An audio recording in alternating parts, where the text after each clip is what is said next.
की इस वीडियो में हम डिस्कस करेंगे कि मोटर की ब्रेक होती क्या है, वो काम क्या करती है, उसके पार्ट्स के बारे में, उसकी इंस्पेक्शन कैसे करनी है, इसके अलावा उसकी मेंटेनेंस, उसके अंदर फॉल्ट कैसे क्या क्या आती है। लेकिन सबसे जो पहली वीडियो है उसके अंदर हम सिर्फ ब्रेक होती क्या है, उसकी वर्किंग क्या है और उसके पार्ट के बारे में करते हैं। सबसे पहले ब्रेक टू स्टॉप मोशन या टू प्रिवेंट मोशन के किसी भी हरकत को रोकने के लिए जो चीज़ यूज़ होती है उसे ब्रेक कहते हैं। किसी भी मूवमेंट को रोकने के लिए जो चीज़ यूज़ होती है उसे ब्रेक कहते हैं। नेक्स्ट हम आते हैं कि ब्रेक के पार्ट्स के बारे में कि कौन कौन से पार्ट्स हैं। उसके पार्ट्स में एक है कॉइल, उसके बाद दूसरी ब्रिज रेक्टिफायर होता है, तीसरा आता है ब्रेक या मूविंग डिस्क, इसको ब्रेक डिस्क भी कहते हैं और मूविंग डिस्क भी कहते हैं। उसके बाद स्टेशनरी डिस्क, इसको स्टेशनरी डिस्क या फिक्स प्लेट या जो भी डिफरेंट नेम होते हैं, ठीक है। उसके बाद होती है स्प्रिंग। तो सबसे पहले हम इसकी डिटेल में जाते हैं कि कॉइल। तो कॉइल के जो है, कॉइल के अंदर भी दो कॉइल होती है। जिस तरह एक सीलिंग फैन है उसके अंदर एक मेन कॉइल होती है और एक स्टार्टिंग कॉइल होती है, इसी तरह ब्रेक की कॉइल के अंदर भी दो कॉइल होती है। उन दोनों कॉइलों के हम फंक्शंस के बारे में हम डिस्कस करेंगे। सबसे पहले कि वो कॉइलें होती कौन सी है। नंबर एक होती है एक्सेलरेशन कॉइल,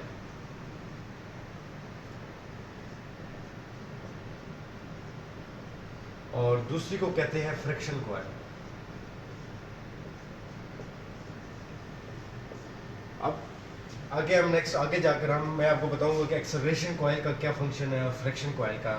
पहले हम पार्ट्स में देख लेते हैं कि कॉइल के अंदर दो होते हैं। इसी तरह ब्रिज रेक्टिफायर इसका एक स्पेशल ब्रिज होता है जिसके खास फंक्शन होता है कि हर ब्रिज इधर यूज़ नहीं किया जा सकता, तो उसके लिए ब्रिज रेक्टिफायर में डबल आउटपुट वाला ये ब्रिज होता है। इसके बाद मूविंग या फिक्स डिस्क होती है। तो उसके बाद हमारी एक मूविंग डिस्क होती है और एक फिक्स डिस्क होती है। जो मूविंग डिस्क होती है उसके ऊपर लेदर लगे होते हैं, ठीक है।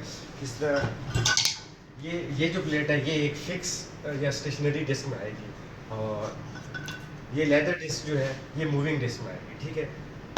इसके अलावा हमारा पांचवा जो पार्ट होता है वो स्प्रिंग होते हैं कि इसके अंदर स्प्रिंग होती हैं। दो किस्म के स्प्रिंग होते हैं, तीन इसके अंदर सॉफ्ट स्प्रिंग होते हैं और तीन हार्ड स्प्रिंग होते हैं, ठीक है। तो ये बाकी इसके पार्ट्स का हो गया। अब हम मज़ीद उसकी डिटेल में जाते हैं कि इसकी वर्किंग कैसे होती है। डिस्कस करेंगे कि ये ब्रेक की वर्किंग कैसे होती है, ये कैसे काम करती है। तो ये इसकी वर्किंग दो स्टेप्स में होती है। सबसे पहले स्टेप वन होता है, ये हमारी मोटर है, ये इसके साथ ब्रेक है।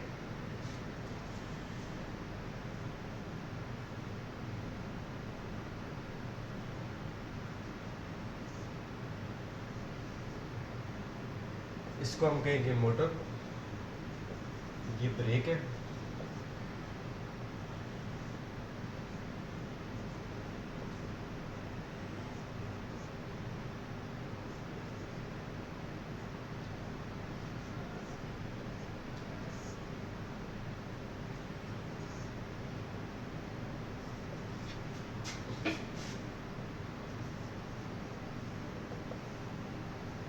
ये मोटर होगी, ये ब्रेक है और ये रेक्टिफायर। सबसे पहले स्टेप के अंदर जब इसको एसी सप्लाई दी जाती है तो ये ब्रिज का ये फंक्शन होता है कि ब्रिज इस लाइन में काम करेगा, ठीक है। ये एक्सेलरेशन कॉइल है और ये फ्रिक्शन कॉइल है।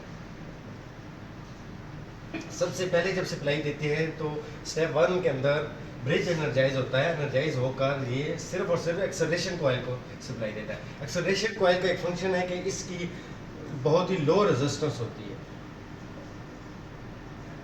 लो रेजिस्टेंस होने की वजह से ये हाई करंट लेगी। हाई करंट, क्योंकि हाई करंट है इसलिए इसका जो मैग्नेटिक फ्लक्स है वो बहुत स्ट्रॉन्ग मैग्नेटिक फ्लक्स बनेगा।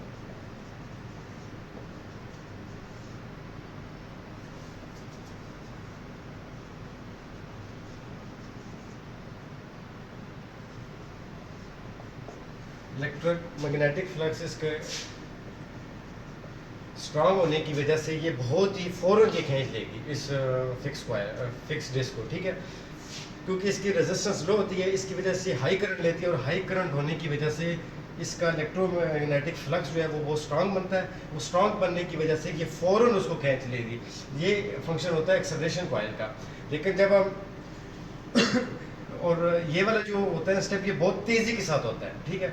लेकिन अब जब हम दूसरे स्टेप की तरफ जाते हैं कि स्टेप टू में कैसे काम करती है, तो ये स्टेप वन का जो टाइम है ये ऑन सिर्फ 120 मिली सेकेंड है, 120 मिली सेकेंड तक ये स्टेप वन का काम। उसके बाद ये जो ब्रिज है ना, ब्रिज 120 मिली सेकेंड के बाद एक्सेलरेशन और फ्रिक्शन कॉइल दोनों को सप्लाई दे देता है। फिर पहले ये डायरेक्शन थी करंट के आने की, लेकिन अभी ये दोनों के दोनों, ये है एक्सेलरेशन कॉइल और ये फ्रिक्शन।